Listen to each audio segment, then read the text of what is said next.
আসছেন, আর কোনো নবীর দরকার নেই। উম্মতে মোহাম্মদী আসছে, আর কোনো উম্মতের দরকার নেই।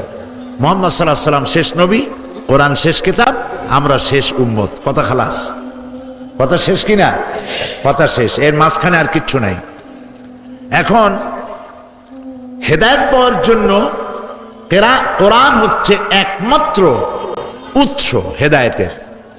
সেই কোরআন থেকে যত দূরে থাকতে পারি ততই আমরা হেদায়েত পাবো, নাকি? আজ আমরা যদি হেদায়েতের পথে না থাকি তাহলে তার একমাত্র কারণ কোরআন থেকে আমরা দূরে গেছি। কোরআন আসছি অন্ধকার থেকে আমাদেরকে আলোর দিকে নিয়ে আসার জন্য। আল্লাহ পাক বলছেন, আলিফ লাম রা কিতাবুন আনজালনাহু ইলাইকা লিতুখরিজান নাসা মিনাজ যুলুমাতি ইলান নূর। আলিফ লাম রা, এগুলিকে বলা হয় হুরুফে মুকাত্তাআত। এই ধরনের অনেক অক্ষর আছে কোরআন শরীফ। আলিফ লাম মিম, ত সিন মিম, কাফ হা ইয়া আইন সাদ, ইয়াসিন, কাফ নুন, আছে না এরকম? সারা দুনিয়ার মানুষের মুখে আল্লাহ তাআলা লাগাই দিয়েছেন। এর অর্থ কি পৃথিবীর কেউ জানে না। সুবহানাল্লাহ, সুবহানাল্লাহ। কোরআন হচ্ছে এক আযীব কিতাব, আযীব এবং আযীম। যেমন আশ্চর্য, গোটা বিশ্বের মহাবিস্ময় কোরআন। আল্লাহু আকবার বলেন। গোটা বিশ্বের মহাবিস্ময় কোরআন। পৃথিবীর কত কিছুর বিরুদ্ধে চ্যালেঞ্জ হলো, আর চ্যালেঞ্জের মোকাবেলা হয়ে গেল, ঠিক না? চ্যালেঞ্জের মোকাবেলা হয়ে গেল। কিন্তু ১৫০০ বছর ধরে কোরআনে কারিমের চ্যালেঞ্জ চললো। এইটা যদি মানুষের হয়, বানাও তো দেখি এরকম একখানা কোরআন। চ্যালেঞ্জ করেছেন কে? সাহেবে কোরআন, কোরআনের মালিক যিনি। কোরআনের মালিক কে? তিনি চ্যালেঞ্জ করেছেন, যদি এটা সন্দেহ করো যে আমার বান্দার বানানো, তাহলে তোমরা বানাও তো দেখি কোরআন শরীফের মতো একখানা কোরআন। পারছে কেউ বানাইতে? পারে না। আল্লাহ করছে, আচ্ছা ঠিক আছে, কোরআনের মতো কোরআন বানাইতে পারলা না, তাহলে 10টা সূরা বানাও।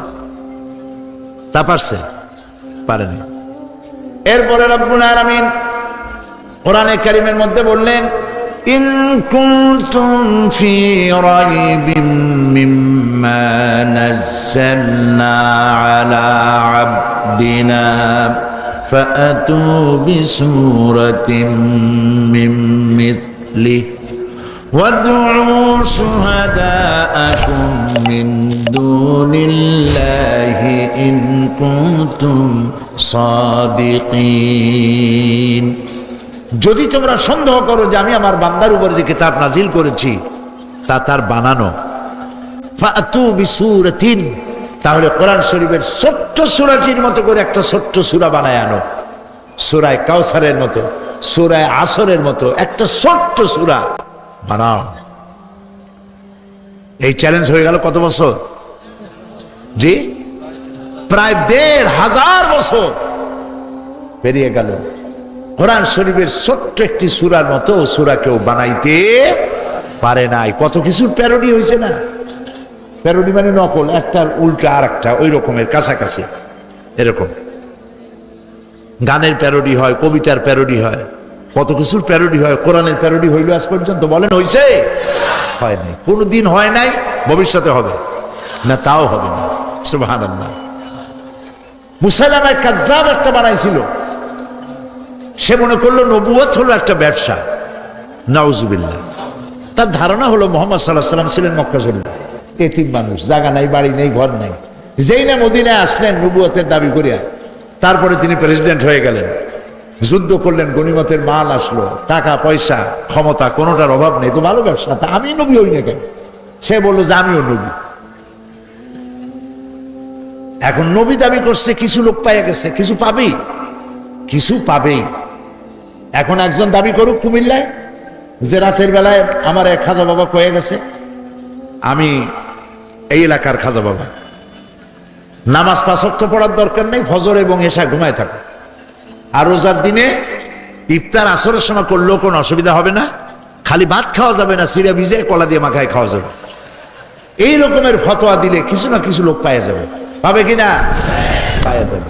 আমি দৃষ্টান্ত দিতে গিয়ে বলি, বাজারে যেমন রুই, বড় বিশাল রুই মাছ আছে না, খুব বড় রুই মাছ, রুই মাছ যখন রান্না করে খাইতে দেয়, বড় মাথা, বিশাল মাথা প্লেটে যখন আনে, এত বড় মাথা চিন্তা করতে হয় যে আমি ওরে খাবো, নো আমারে খাবে। এই বিশাল রুই মাছ কেনবার খরিদ্দার বাজারে আছে না? আবার পচা চিংড়ি, বিড়ালেও নাক ছিটকা হেঁটে যাবে, খাবে না। ওই পচা চিংড়ি কেনারও খরিদ্দার পাওয়া যাবে।